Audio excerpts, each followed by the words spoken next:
Predator Killers of Killers has released, and I have a lot to say, so let's just dive right into it.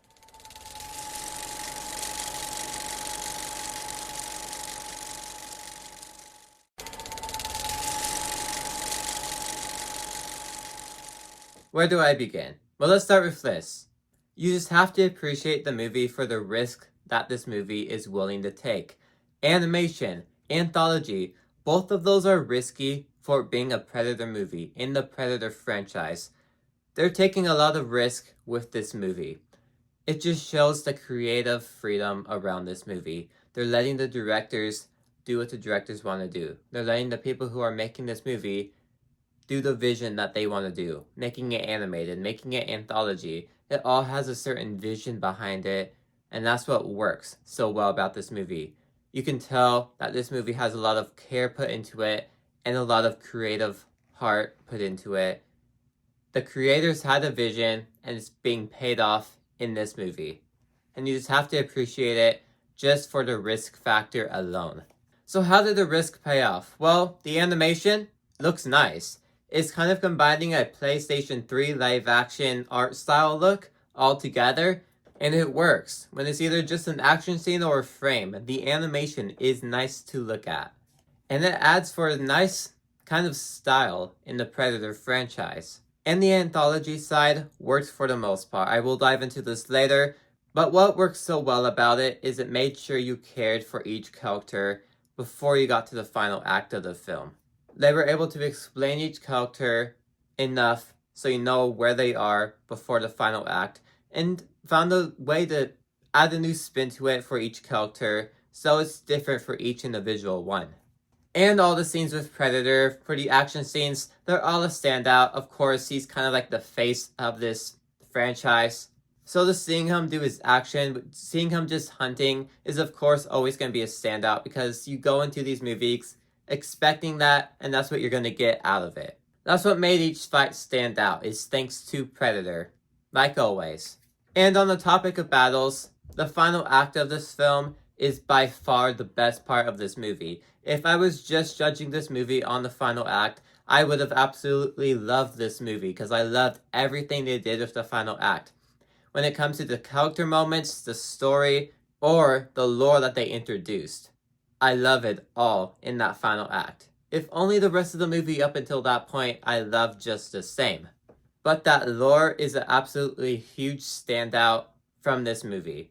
When it comes to the shocking reveal in the ending, where I can't wait to see where that goes into the future, but this movie also teases a sequel. And I need that sequel now. From just the lore set up in here, I want to see how that lore is affected throughout the rest of the Predator franchise. Because out of all the sequels in Predator, or heck, any movie in the Predator franchise, this is the one with the best lore. We're actually now connecting all these movies together, and they now feel like a franchise. Instead of just standalone films with Predator in there, we now have that lore. We now have that connected tissue. You now know who Predator is, and you're starting to learn a bit more about that species. And that's exactly what I've been missing from the Predator franchise. And I'm glad that we're just slowly getting introduced to that lore, but I kind of wish this movie tackled on it a bit more.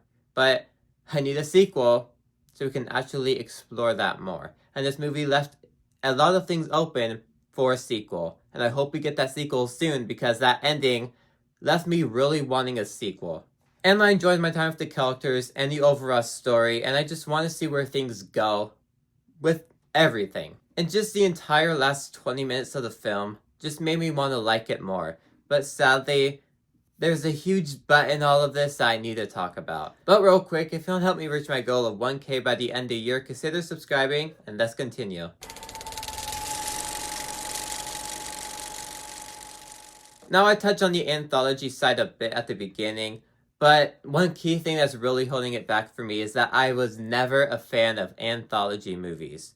I'm just not into them. I like one big storyline. Even if these anthology stories are still connected to the greater story, I've never really been a fan of just plain anthology storylines. Hence, this movie. Me not liking it till the last 20 minutes is because that's when it was no longer an anthology story. Yes, in this movie, the anthology stories are telling you everything you need to know about the characters before that final battle, And overall, I enjoyed my time with it, and I don't really know how to tell the story without making it anthology-based, but I just never been a fan of anthology stories.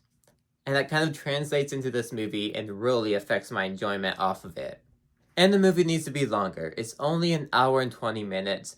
We needed to flesh a lot more things out when it came to the lore, or we could have made some of the anthology storylines longer so we knew more about the characters and they weren't feeling as rushed as they are in the actual movie. Just a bit more to the runtime can really help flesh out a lot more things, and add a lot more character moments that make you connect even more to the characters. And the film just kind of came off as boring. Yes, the storyline was interesting, but not every single character moment was. And that's a huge chunk of the movie. I talked about the final battle. I loved. The journey to get there is a bit boring. And I wish I wasn't saying that because I absolutely loved what they did with that last 20 minutes. But just the journey to get there could have been a lot better. And it just simply wasn't my thing. But I can say that this is one of the better Predator sequels. I'm gonna do my ranking of the Predator films, but I don't like half of them. But I can say that this is one of the better ones. Although I don't love it, I don't hate it either. There's enjoyment out of here. There's just could have fixed a lot more things up. But I need a sequel to this film. This movie introduced a lot of lore that I want explored. I'm interested in the characters and want to see where that continues on with the storyline. And this Predator movie actually connected the rest of the franchise together, and I want to see what they do next following up that lore, following up the story, and just exactly where does it go from here. But anyways, if you like this video, maybe these ones on the side would interest you too, like, subscribe, see you guys next time. Goodbye.